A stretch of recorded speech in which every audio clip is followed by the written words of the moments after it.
वन्दे वन्दारु मन्दारमिन्दिरानन्दकन्दलम् अमन्दानन्दसन्दोहबन्धुरं सिन्धुराननम् अङ्गं हरेः पुलकभूषणमाश्रयन्ति भृङ्गाङ्गनेव मुकुलाभरणं तमालम् अङ्गीकृताखिलविभूतिरपाङ्गलीला माङ्गल्यदास्तु मम मङ्गलदेवताया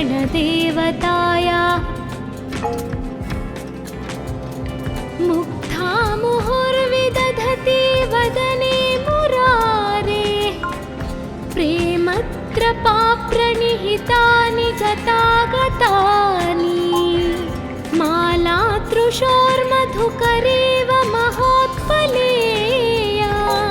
सा मे श्रियं दिशतु सागरसम्भवाय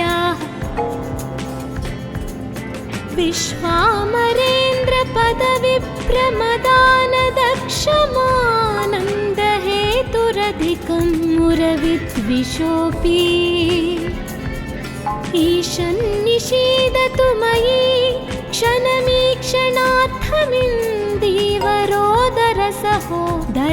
क्षणमीक्षणार्थमिन्दीवरोदरसहोदरमिन्दिरायाः आमीलिताक्षमधिगम्य मुदा मुकुन्दमानन्दकन्दमनिमेषमनं गतन्त्रम् आकेकरस्थितकनेनिकपक्ष्मनेत्रम् भूत्यै भवेन्मम भुजङ्गशयाङ्गनाया बह्वन्तरे धुजिता श्रितकौस्तुभेया हारावलीव हरिनीलमयी विभाति कामप्रदा भगवतोऽपि कटाक्षमाला कल्याणमावहतु मे कमलालयाया कालाम्बुदालिललितो रसिकैटभारेर्धाराधरे स्फुरति या तटिदङ्गनेव मातुः समस्तजगतां महनीयमूर्तिः भद्राणि मे दिशतु भार्गवनन्दनाया प्राप्तं पदं प्रथमतः खलु यत्प्रभावान् माङ्गल्यभाजि मधुमाधिनि मन्मथेन मय्यापतेत्तदिह मन्थरमीक्षणार्थम् मन्दालसञ्च मकरालयकन्यकाया दद्याद्दयानुपवनो द्रविणाम्बुधारामस्मिन्न किञ्चन विहङ्गशिशो विषण्णे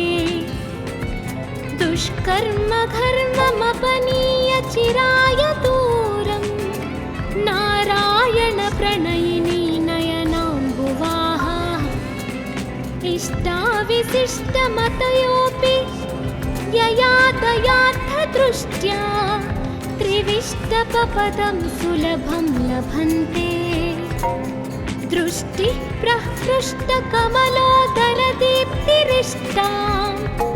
पुष्टिं कृषिष्ट मम पुष्करविष्टराया कीर्देवतेति गरुडध्वज सुन्दरीति शाकम्भरीति शशिशेखरवल्लभेति सृष्टिस्थिति प्रलयकेलिषु संस्थितायै तस्यै नमस्त्रिभुवनैकगुरोस्तरुण्यै श्रुत्यै नमोऽस्तु शुभकर्म फलप्रसूत्यै प्रत्यै नमोऽस्तु रमणीयगुणार्णवायै शक्त्यै नमोऽस्तु शतपत्रनिकेतनायै पुष्ट्यै नमोऽस्तु पुरुषोत्तमवल्लभायै नमोऽस्तु नालीकनिभाननायै नमोऽस्तु दुग्धोदधिजन्मभूमयै नमोऽस्तु सोमामृतसोदरायै नमोऽस्तु नारायणवल्लभायै नमोऽस्तु हेमाम्बुजपीठिकायै नमोऽस्तु भूमण्डलनायिकायै नमोऽस्तु देवादिदयापरायै नमोऽस्तु शार्ङ्ग्यायुधवल्लभायै नमोऽस्तु देव्यै भृगुनन्दनायै नमोऽस्तु विष्णोरुरसिस्थितायै नमोऽस्तु लक्ष्मै कमलालयायै नमोऽस्तु दामोदरवल्लभायै नमोऽस्तु कान्त्यै कमलेक्षणायै नमोऽस्तु भूत्यै भुवनप्रसूत्यै नमोऽस्तु देवादिभिरर्चितायै नमोऽस्तु नन्दात्मजवल्लभायै सम्पत्कराणि सकलेन्द्रियनन्दनानि साम्राज्यदानविभवानि सरोरुहक्षि त्वद्वन्दनानि दुरिताहरणोद्यतानि मामेव मातरनिशं कलयन्तु मान्ये यत्कटाक्षसमुपासनाविधिः सेवकस्य सकलार्थसम्पदः सन्तनोति वचनाङ्गमानसैस्त्वां मुरारिहृदयेश्वरीं भजे सरसिजनिलये सरोजहस्ते धवलतमाशुकगन्धमाल्यशोभे भगवति हरिवल्लभे मनोज्ञे त्रिभुवनभूतिकरे प्रसीद मह्याम् दिग्गस्तिभिः कनककुम्भमुखावसृष्टस्वर्वाहिनी विमलचारुजलप्लुताङ्गिम् प्रातर्नमामि जगतां जननीमशेषलोकाधिनाथगृहिणीममृताब्धिपुत्रीं कमले कमलाक्षवल्लभे त्वं करुणापूरतरङ्गितैरपाङ्गैः अवलोकय मामकिञ्चनानां प्रथमं पात्रमकृत्रिमं दयायाः बिल्वाटवीमध्यलसत्सरोजे सहस्रपत्रे सुखसन्निविष्टा अष्टापदाम्बोरुहपाणिपद्मा सुवर्णवर्णां प्रणमामि लक्ष्मीं कमलासनपाणिना ललाटे लिखितामक्षरपङ्क्तिमस्य जन्तोः परिमार्जय मातरङ्घिणा ते धनिकद्वारनिवासदुःखदोग्ध्रीम्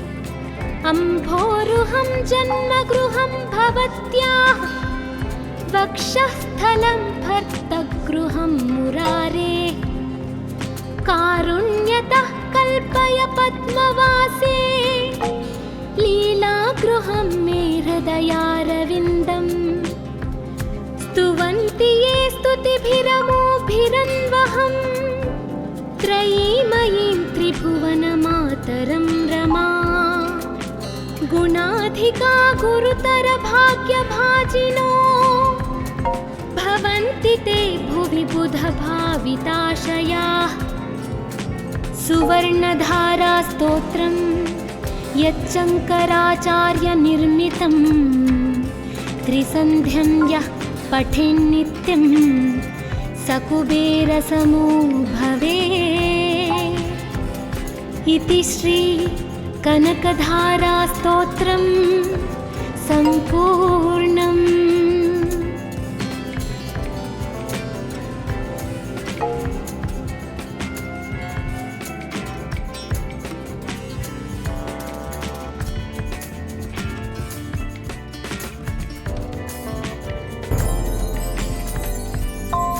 वन्दे वन्दारुमन्दारमिन्दिरानन्दकन्दलम्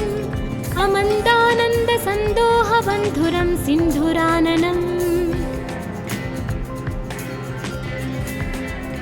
अङ्गं हरेः पुलकभूषणमाश्रयन्ति भृङ्गाङ्गनेव मुकुलाभरणं तमालम् अङ्गीकृताखिलविभूतिरपाङ्गलीला माङ्गल्यदास्तु मम मङ्गलदेवताया मुग्धा मुहुर्विदधति वदने मुरारे प्रेमत्रपाप्रणिहितानि गतागतानि मालातृशोर्मधुकरेव महोत्पलेया सा मे श्रियं दिशतु सागरसम्भवाया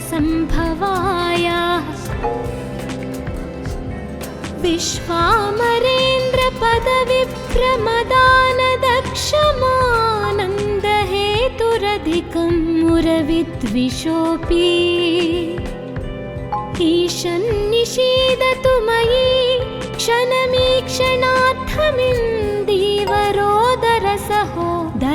क्षणमीक्षणार्थमिन्दीवरोदरसहोदरमिन्दिरायाः आमीलिताक्षमधिगम्य मुदा मुकुन्दमानन्दकन्दमनिमेषमनं गतन्त्रम् आकेकरस्थितकनेनिकपक्ष्मनेत्रम् भूत्यै भवेन्मम भुजङ्गशयाङ्गनाया बह्वन्तरे धुजितः श्रितकौस्तुभेया हारावलीव हरिनीलमयी विभाति कामप्रदा भगवतोऽपि कटाक्षमाला कल्याणमावहतु मे कमलालयाया कालाम्बुदालिललितो रसिकैटभारेर्धाराधरे स्फुरति या तटिदङ्गनेवा मातुः समस्तजगतां महनीयमूर्तिः भद्राणि मे दिशतु भार्गवनन्दनाया प्राप्तं पदं प्रथमतः खलु यत्प्रभावान् माङ्गल्यभाजि मधुमाधिनि मन्मथेन मय्यापतेत्तदिह मन्थरमीक्षणार्थम् मन्दालसञ्च मकरालय कन्यकाया दद्याद्दयानुपवनो द्रविणाम्बुधारामस्मिन्न किञ्चन विहङ्गशिशो विषण्णे दुष्कर्म घर्ममपनीय चिराय दूरं नारायण प्रणयिनी नयनाम्बुवाहा इष्टाविशिष्टमतयोऽपि यया दयार्थदृष्ट्या त्रिविष्टपपदं सुलभं लभन्ते दृष्टिः प्रहृष्टकमलोदरदीप्तिरिष्टां पुष्टिं कृषिष्ट मम पुष्करविष्टराया गीर्देवतेति गरुडध्वजसुन्दरीति शाकम्भरीति शशिशेखरवल्लभेति सृष्टिस्थितिप्रलयकेलिषु संस्थितायै तस्यै नमस्त्रिभुवनैकगुरोस्तरुण्यै श्रुत्यै नमोऽस्तु शुभकर्म फलप्रसूत्यै रत्यै नमोऽस्तु रमणीयगुणार्णवायै शक्त्यै नमोऽस्तु शतपत्रनिकेतनायै पुष्ट्यै नमोऽस्तु पुरुषोत्तमवल्लभायै नमोऽस्तु नालीकनिभाननायै नमोऽस्तु दुग्धोदधिजन्मभूमये नमोऽस्तु सोमामृतसोदरायै नमोऽस्तु नारायणवल्लभायै नमोऽस्तु हेमाम्बुजपीठिकायै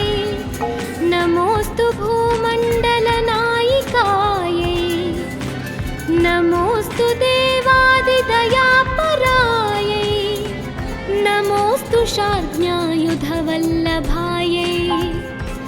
नमोऽस्तु देव्यै भृगुनन्दनायै नमोऽस्तु विष्णोरुरसि स्थितायै नमोऽस्तु लक्ष्मै कमलालयायै नमोऽस्तु दामोदरवल्लभायै नमोऽस्तु कान्त्यै कमलेक्षणायै नमोऽस्तु भूत्यै भुवनप्रसूत्यै नमोऽस्तु देवादिभिरर्चितायै नमोऽस्तु नन्दात्मजवल्लभायै सम्पत्कराणि सकलेन्द्रियनन्दनानि साम्राज्यदानविभवानि सरोरुहक्षि त्वद्वन्दनानि दुरिताहरणोद्यतानि मामेव मातरनिशं कलयन्तु मान्ये यत्कटाक्षसमुपासनाविधिः सेवकस्य सकलार्थसम्पदः सन्तनोति वचनाङ्गमानसैस्त्वां मुरारिहृदयेश्वरीं भजे सरसिजनिलये सरोजहस्ते धवलतमाशुकगन्धमाल्यशोभे भगवति हरिवल्लभे मनोज्ञे त्रिभुवनभूतिकरे प्रसीद मह्याम् दिग्गस्तिभिः कनककुम्भमुखावसृष्टस्वर्वाहिनी विमलचारुजलप्लुताङ्गिम् प्रातर्नमामि जगतां जननीमशेषलोकाधिनाथगृहिणीममृताब्धिपुत्रीं कमले कमलाक्षवल्लभे त्वं करुणापूरतरङ्गितैरपाङ्गैः अवलोकय मामकिञ्चनानां प्रथमं पात्रमकृत्रिमं दयायाः बिल्वाटवीमध्यलसत्सरोजे सहस्रपत्रे सुखसन्निविष्टा अष्टापदाम्बोरुहपाणिपद्मा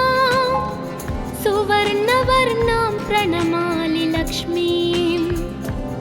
कमलासनपाणिना ललाटे लिखितामक्षरपङ्क्तिमस्य जन्तोः परिमार्जय मातरङ्घिणा ते धनिकद्वारनिवासदुःखदोग्री अम्भोरुहं जन्मगृहं भवत्याः वक्षःस्थलं भर्तगृहं मुरारे कारुण्यतः कल्पय पद्मवासे लीलागृहं मे हृदयारविन्दम्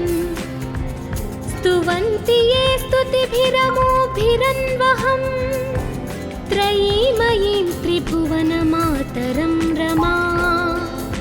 गुणाधिका गुरुतरभाग्यभाजिनो भवन्ति ते भुवि बुधभाविताशयाः सुवर्णधारास्तोत्रं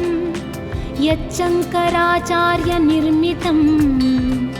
त्रिसन्ध्यं यः पठेन्नित्यं सकुबेरसमो भवेत् इति श्री कनकधारास्तोत्रं सम्पूर्णम्।